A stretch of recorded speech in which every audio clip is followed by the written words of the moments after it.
ఎప్పుడు తింటానే ఉంటాయి, ఎక్కడ దొరికితే అక్కడ తింటా ఉంటాయి, తృప్తి ఉండదు. మానవ జీవితానికి తృప్తి లేని జీవితాలు అయిపోయినాయి మానవులకి. అంటే దేవుని పిల్లలు వెలుగైన వారు అలా ఉండడానికి వీల్లేదని అంటూ చదివమ్మా. ఇంతకీ ఇస్కరియోతు యోధ అంటే స్తుతి అని అర్థం. దేవుని స్తుతించవలసినటువంటి యోధ, వెలుగుగా ఉండవలసిన యోధ, వెలుగుతో సాంగత్యం చేస్తున్న యోధ, వెలుగునంతా ఉంటున్నటువంటి యోధాలో ఏముంది చెప్పండి? డార్క్నెస్ కనబడుతుంది, చీకటి కనబడుతుంది, గాఢాంధకారము అతని జీవితంలో ఉంది. ప్రియులారా, అపవాదే అతనిలో తిష్ట వేసి కూర్చున్నాడు. అందుచేత ఇక్కడ అంటున్నాడు పౌలు గారు, ధనవంతులగుటకు అపేక్షించువారు. ఇతని ఉద్దేశం ఏంటి? ఇస్కరియోతు యోధాకి ఏం కావాలి? ధనం కావాలి, డబ్బు. అసలు వీడు ఎలాంటివాడో దేవుడికి ముందే తెలుసు. అయినా సరే ట్రెజరర్ పదవి ఎవరికి ఇచ్చాడు? మోసేసా దొంగకే ఇచ్చాడు. ఇస్కరియోతుకి యోధ కాదు. అందులో డబ్బు, సంచిలో డబ్బు ఏం చేస్తున్నాడు? ఇప్పుడు మీలాంటి ఇచ్చిన కానుకలన్నీ యేసు ప్రభు వారికి ఇస్తే, యేసు ప్రభు వారు ఎవరికి ఇచ్చేవారు? నాయన ఈ ఉంచరా బాబా అని ఎవరికి ఇచ్చేవారు? ఇస్కరి. వీడేం చేసేవాడు అంటే ఆ సంచిలో అప్పుడప్పుడు కొంత కాజేయటం ప్రారంభించాడు. ఇప్పుడు ఒక రోజు తీసాడు అనుకోండి, రూపాయి తీస్తాడు. రెండో రోజు రూపాయి తీయడు. ఎంత తీస్తాడు? అందునికాడికి. మూడో రోజు ఇంకా అలా తీసుకుంటూనే వెళ్తాడు. రూపాయి తీసినాడు, రెండో రోజు కూడా రూపాయి ఏవి తీయడు. వెనక్కి ప్రియులైన దేవుని పిల్లలారా, మనం ఆలోచన చేస్తే ఇక్కడ ఈ ధనవంతులగుటకు ఆశించువారు ఎందులో పడతారంట? ఇప్పుడు ఇస్కరియోతు యోధ పడింది కూడా శోధనే. ఎవరు శోధన అది? దేవుడు ఎవరినన్నా శోధిస్తాడా? చెప్పాలి. దేవుడు ఎవరినన్నా శోధిస్తాడా? శోధించడానికి ఏమైనా బైబిల్లో ఉందా?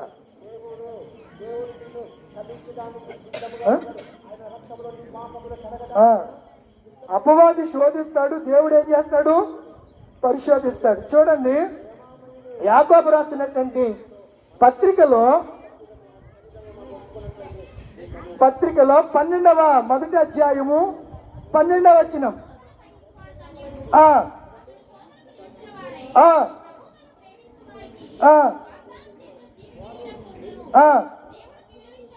దేవుడు కీడి విషయమై శోధింపబడనేరడు, ఆయన ఎవరిని శోధింపడు కనుక ఎవడైనను శోధింపబడినప్పుడు నేను దేవుని చేత శోధింపబడుచున్నానని అనకూడదు.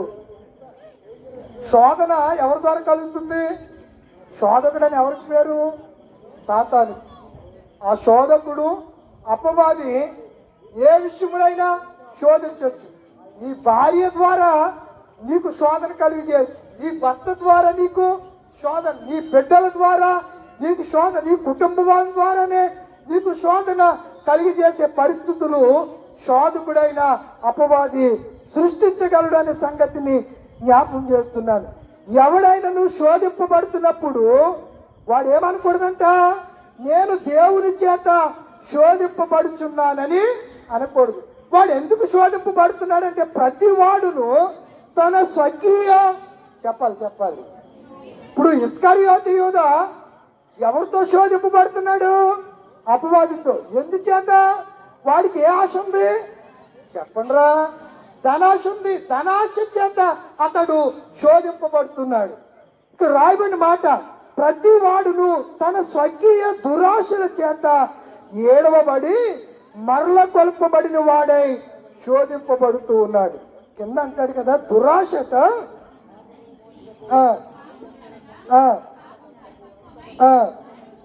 ఏంటంటది?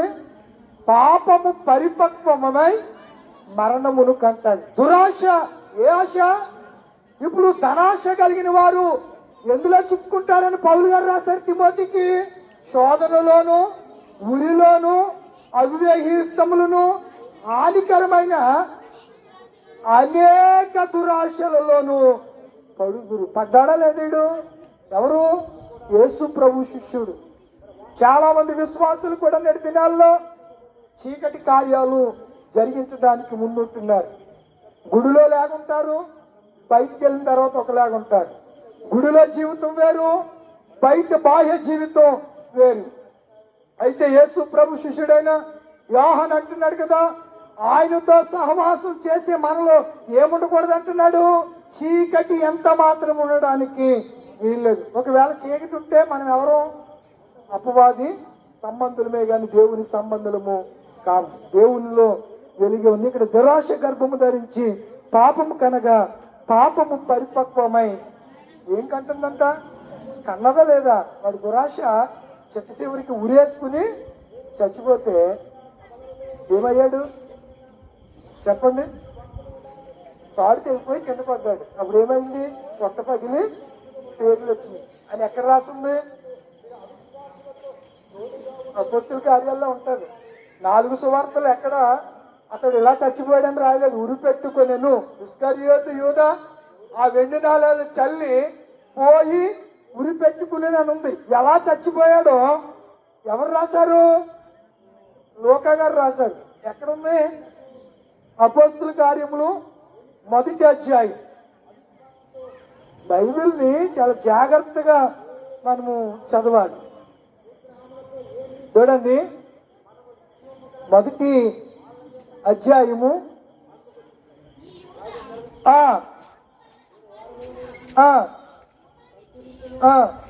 18వ వచనం. 1వ అధ్యాయము 18వ వచనం నుంచి, ఈ యోధ అనగా చీకటితో సాంగత్యం చేస్తూ పొందిక చేస్తున్నటువంటి యోధ ద్రోహము వలన ఎవరికి ద్రోహం చేశాడు చెప్పరంటలా? యేసయ్యకే ద్రోహం చేశాడు. ద్రోహి అగు ఇస్కరియోతు యూద ద్రోహము వలన సంపాదించిన రోకలనిచ్చి ఒక పొలము కొనెను.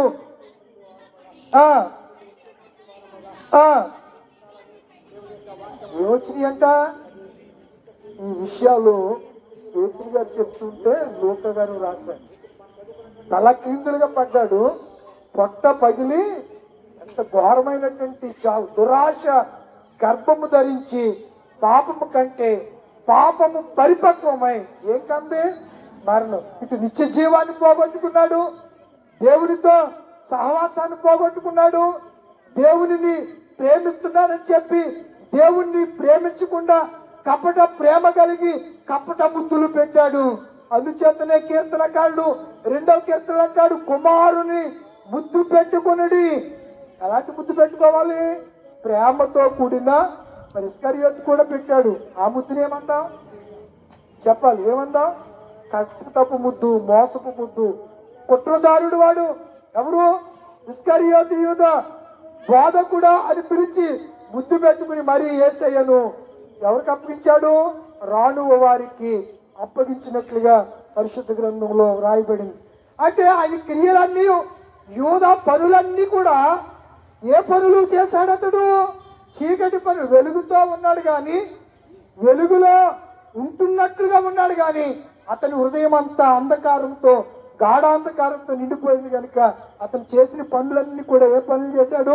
చీకటి పనులు చేశాడు. ఇంకొక రిఫరెన్స్ మీకు జ్ఞాపం చేసి ముగిస్తాను. ఏ కటింగ్ ఉందా? రిఫరెన్స్ జ్ఞాపం చేసి ముగిస్తాను. 8:22 అయింది. చూడండి, మరొక మాట మీకు జ్ఞాపం చేస్తాను పరిశుద్ధ గ్రంథంలో నుంచి.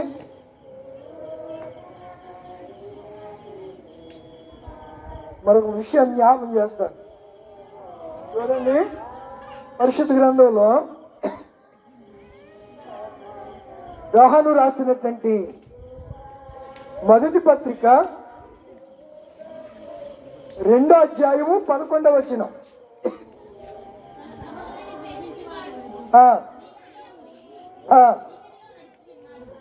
తన సహోదరుని ద్వేషించేవాడు చీకటిలో ఉండి ఎక్కడ నడుస్తున్నాడంట? ద్వేషం. చాలా మందికి ఒక్కొక్కడి మీద వీడు ఇక్కడ దాకా పెట్టుకుంటూ ఉంటాడు. ఎందుకో? చచ్చిపోతే నీ క్రోధం, నీ కోపం ఏమన్నా నీతో వస్తాయా? అసలు నువ్వు ఎక్కడ పోతున్నావో కూడా నీకు తెలీదు. బిలాము అలాగే వెళ్ళాడు. దురాశకు ఆశపడి బహుమానం కోసం పరిగెట్టాడు. ఇశ్రాయేలును ద్వేషిస్తూ, మోయాబీయులను ప్రేమిస్తూ బాలాకి ఇచ్చే బహుమానం కొరకు పరిగెడితే తర్వాత ఏమయ్యాడు? ఖడ్గము చేత అతడు వధించబడ్డాడు. ఎవరు? బిలాము ప్రవక్త. గెహాజీ ఎలీషా దగ్గరే ఉంటున్నాడు. ఎలీషా ఏది చెప్తే అదే చేస్తున్నాడు. కానీ నయమాను ఇచ్చినటువంటి తీసుకొచ్చిన ఆ బంగారాన్ని, షీనారు వస్త్రాల్ని, ఆ వెండిని చూసినప్పుడు అతనికి ఏం కలిగింది? ఆశ కలిగింది. ఎలీషాని విడిచిపెట్టి పరిగెత్తుకుని వెళ్ళి అబద్ధపు మాటలు చెప్పి, ఇప్పుడే వేరే దేశాల నుంచి కొంతమంది వ్యక్తులు మా గురువు గారి దగ్గరికి వచ్చారు, ప్రవక్త గారి దగ్గరికి, కొంత వస్త్రాలు ఇవ్వమంటే మొత్తం వాడు ఉన్నాయి అన్ని గాడిదల మీద వేసేసి వెనక పంపేస్తే వీడేం చేశాడు? వాడు గుడారంలో దాచుకున్నాడు. ఎవరు చెప్పరేంటండి? ఎప్పుడమ్మి వేసావో యేసయ్యను, ఎక్కడమ్మి వేసావో దేవదేవుని, ఎప్పుడమ్మి వేసావో యేసయ్యను, ఎక్కడమ్మి వేసావో దేవదేవుని. ఉద్యోగంలోనా, దాంపత్యంలోనా, ఏకాంతంలోనా, దైవ సేవలోనా గమనించుమోనేస్తమా, గమనించుమోనేస్తమా, గమనించుమో సేవకా. ఒక్క కూటికై జ్యేష్ఠత్వపు హక్కును అమ్మి వేసుకున్నాడొక ఏశావు, ధనము పొందగోరి నయమాన్ని వెంబడించి కుష్టి పొందుకున్నాడొక గెహజీ. లోకం శాశ్వతమని ముందే ఎరిగి శాశ్వతమని యేసు ప్రేమ రుచి చూచి ఎక్కడమ్ముడైనావో, ఎక్కడ పడిపోయావో గమనించుమోనే సమా, గమనించుమో సేవకా. ఎప్పుడమ్మి వేసావో యేసయ్యను, ఎక్కడమ్మి వేసావో దేవదేవుని.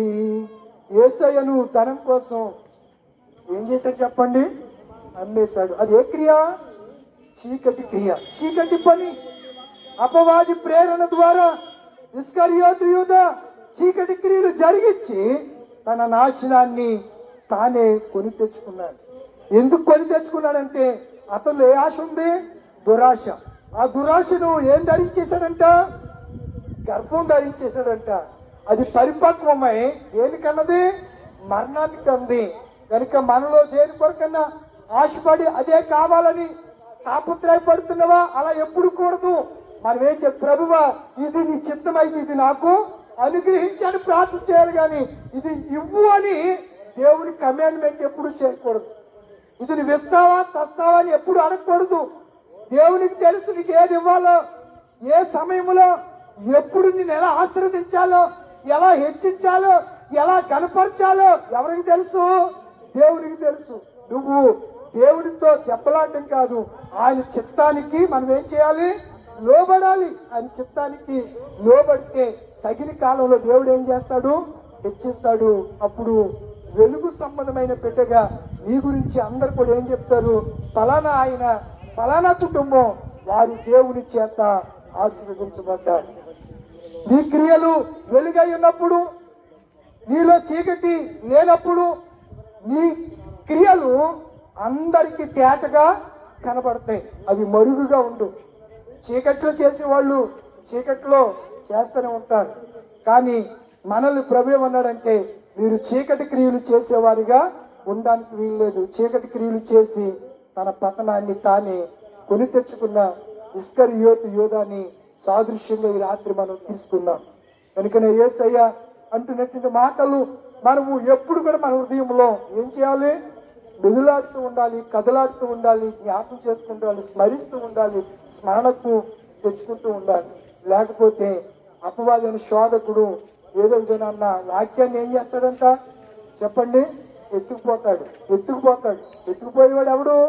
అపవాది. ఎత్తుకుపోకుండా ఉండాలంటే వెలుగైనటువంటి వాక్యం ప్రకారం మనము వెలుగు పనులు చేయాలి తప్ప చీకటి పనులు ఎంత మాత్రము చేయకూడదు. అట్టి కృప దేవుడు మీ అందరికీ అనుగ్రహించును గాక.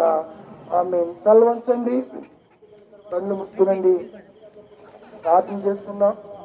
ఈలోపు కేకు అన్నారు తీసుకొచ్చి రెడీగా ఉంచండి,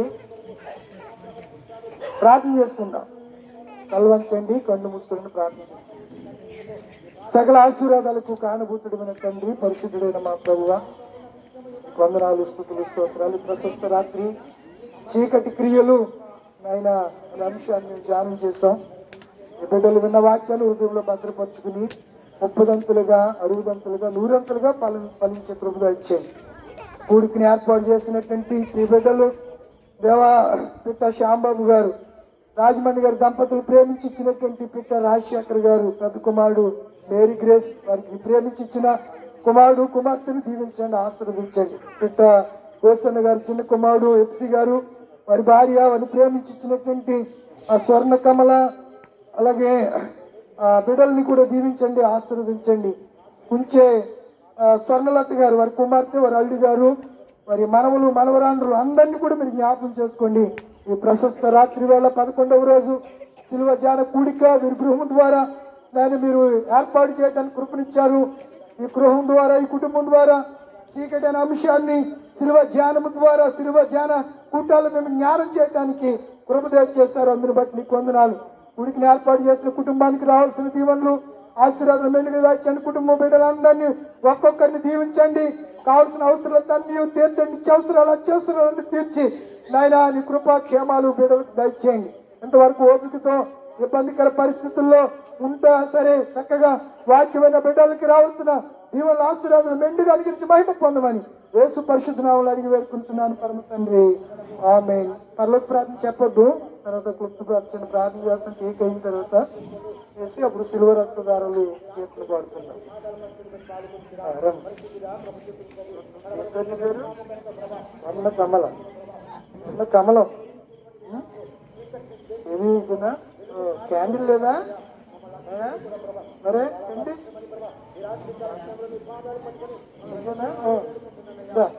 రామ్మా.